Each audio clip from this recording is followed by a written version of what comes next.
Hello everyone, welcome to this week's episode of Wehry Weekly History and Entertainment News. 2021 may be starting, but we are still suffering the effects of the COVID pandemic. It will be quite some time before business as usual happens. It's very difficult to talk about arts and entertainment events, but the venues are making the most of it.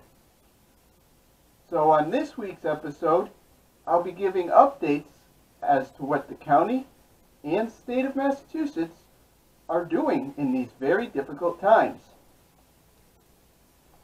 First, it's time for this week's trivia question, which will be answered during my history segment. This week's question is, how many former United States presidents have visited and stayed overnight at the Red Lion Inn in Stockbridge? Now, for this week's local entertainment headlines. As of last check, Massachusetts is still under Phase 3, Step 1. During the holidays, the state asked residents to limit celebrations to in-person events only and avoid high-risk activities. All retail establishments, outdoor theaters, and performance venues are at 25% capacity. This is still in process until January 24th at best, as cases in Massachusetts still are very high. Thankfully, with vaccines in place, initial steps for the distribution of them have been announced. There will be 3 phases. In the first, which is currently ongoing, those who can receive the vaccine include healthcare workers, long-term care facilities, rest homes, assisted living facilities, police, fire, and emergency workers, shelters and correction facilities, and home-based healthcare workers. The second phase, which will start in February, will consist of individuals who have 2 or more comorbidities, early education workers, K-12 teachers, transit workers, grocery employees, utility food and agricultural workers, sanitation workers, public workers and public facilities workers, and adults over the age of 65. Finally, in Phase 3, which should occur in April, all individuals can receive the vaccination. If you are still confused about the vaccination, visit ma.gov or call your local doctor or healthcare provider. The city of North Adams is giving extra time for potential buyers of 5 properties to make their deals, one of which includes the long-awaited sale of the Mohawk Theatre on 30 Marshall Street. In a statement, Michael Newvalley of the city's Community Development Office said, quote, "I felt obligated in making the deadline more reasonable and fair by extending it past New Year's," end quote. The Mohawk Theatre used to be one of North Adams' most popular movie theaters, but difficulties with its management forced the theater to close in the 90s. Mayor Thomas Bernard and the North Adams City Council have been trying to save the theater, but have not gotten much further than securing and stabilizing the structure. They were close to discussing the movie theater issues in 2020 before the COVID pandemic hit. Stay tuned to WWHEN for more updates. The Berkshire Athenaeum is now closed to the public due to COVID cases in the Berkshires on the rise. However, there are many new adjusted library services to help continue the support of patrons' needs during the pandemic. Individuals can still request books, DVDs, books on CDs, and more directly through the library online catalog. To do this, you can call 413-499-9480, extension 4, or email the reference department at info@pittsfieldlibrary.org. They are also offering services such as Picked for You, personal service that allows the library to pick certain books, films, or DVDs for you, just in case you don't have a clear idea of what you want after you fill out a survey. It's very similar to a Google search. Another service the Athenaeum has introduced is book bundles for children. The book bundles are a series of mini picture books that are available for families to check out. Each bundle contains at least 7 books which are centered on a theme. Themes include sharks, dinosaurs, and wizards, just to name a few. If you have any questions about the book bundle, contact the Children's Library by calling the same number mentioned earlier, but adding extension 6 instead. Pittsfield Shakespeare in the Park has announced that its next show for 2021 will be the comedy A Midnight Summer's Dream. The 2020 Shakespeare in the Park was canceled due to the COVID-19 pandemic, so no shows were able to be performed. However, Shakespeare in the Park is resilient, so they will be attempting to perform it again. The organization's board of directors also announced a fundraising campaign with the goal of $20,000 to support the production, which you can find on its website at pittsfieldshakespeare.org. This is intended to prioritize more equitable pay for actors and create better opportunities for audiences. Dates and artistic staff have yet to be announced for the show because of the ever-changing landscape of COVID-19. Additionally, the company is working on a contingency plan if live shows aren't possible because of whatever COVID restrictions are in place at the time. Actors interested in auditioning for the production can email auditions@pittsfieldshakespeare.org. This year, because of the pandemic, virtual auditions are required. Auditionees can record themselves performing a monologue from any Shakespeare play.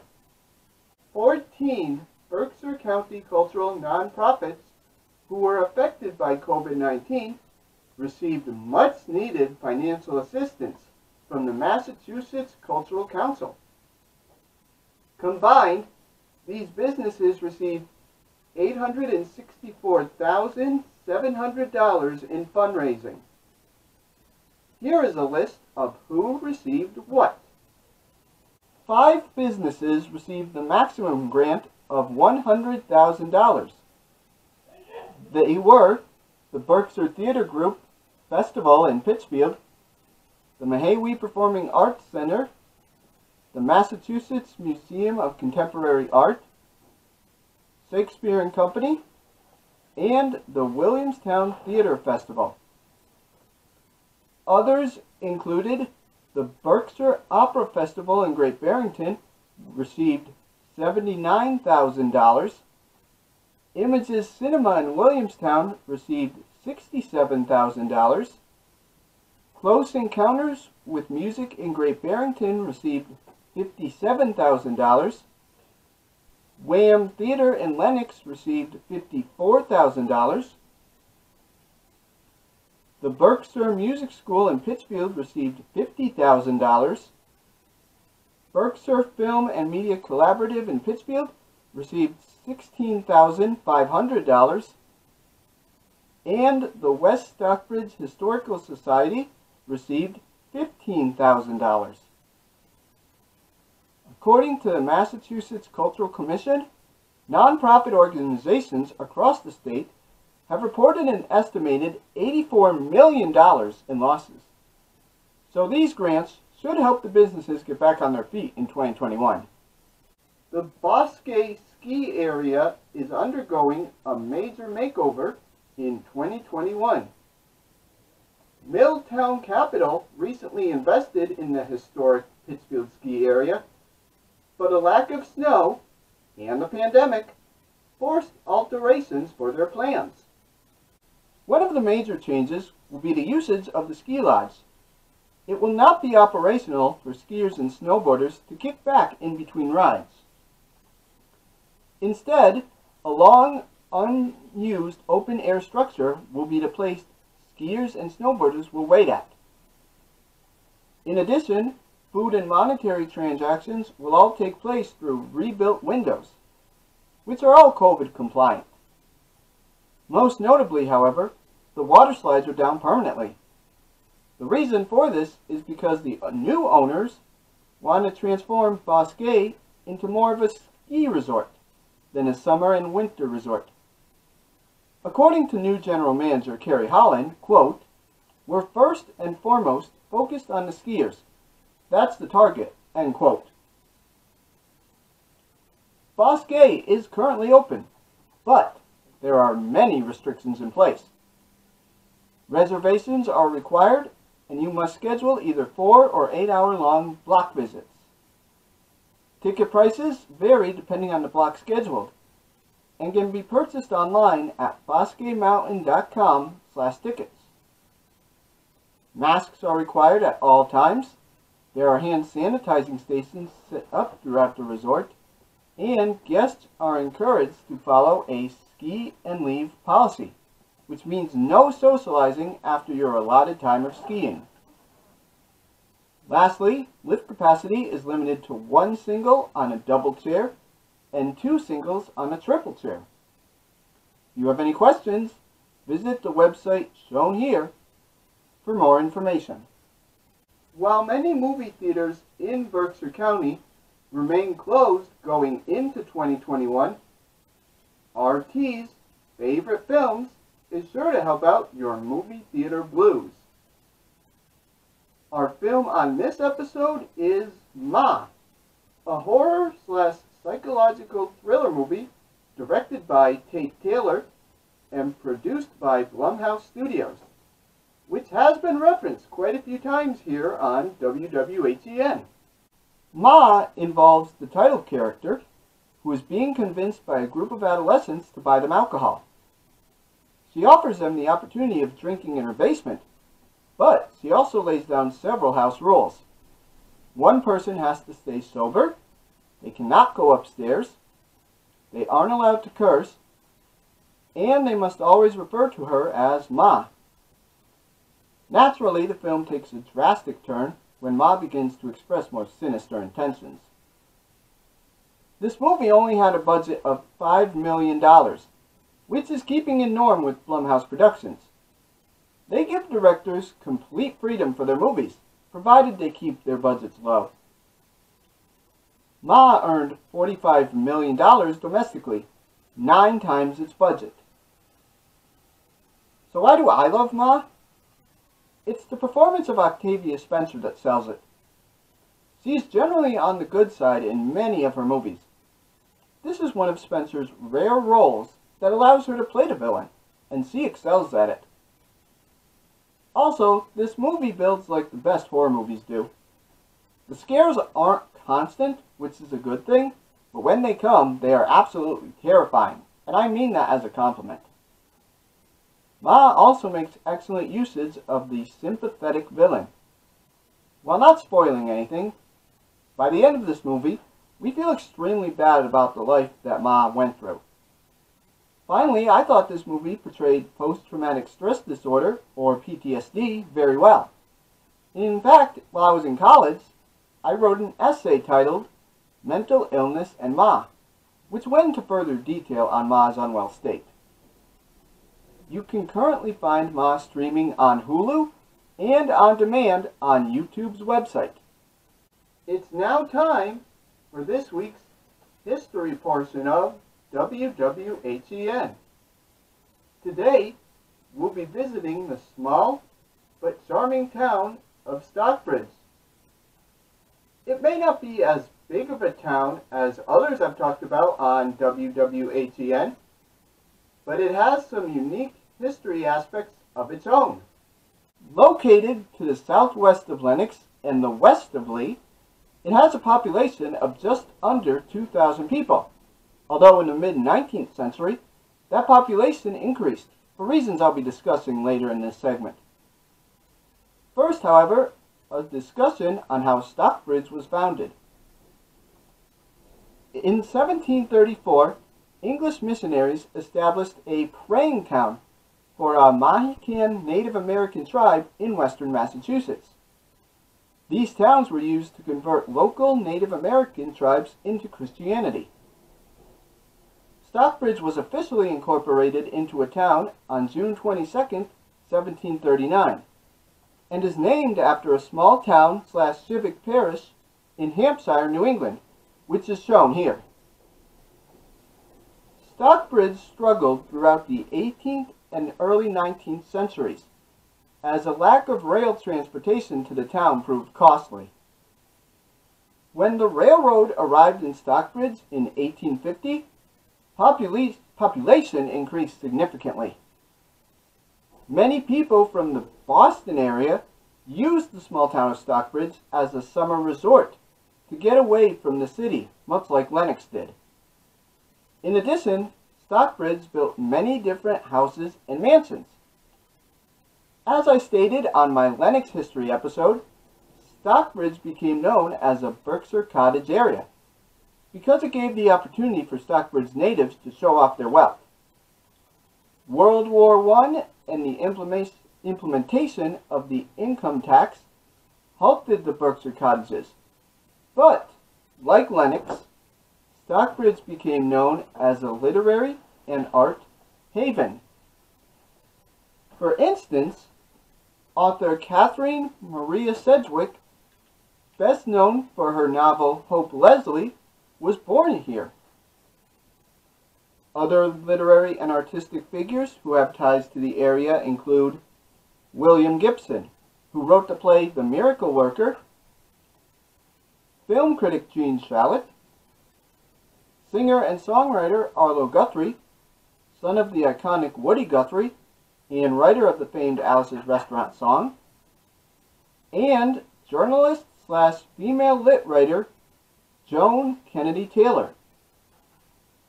If you are curious about other famed Stockbridge natives, such as painter Norman Rockwell and sculptor Daniel Chester French, make sure to watch my previous episodes on YouTube.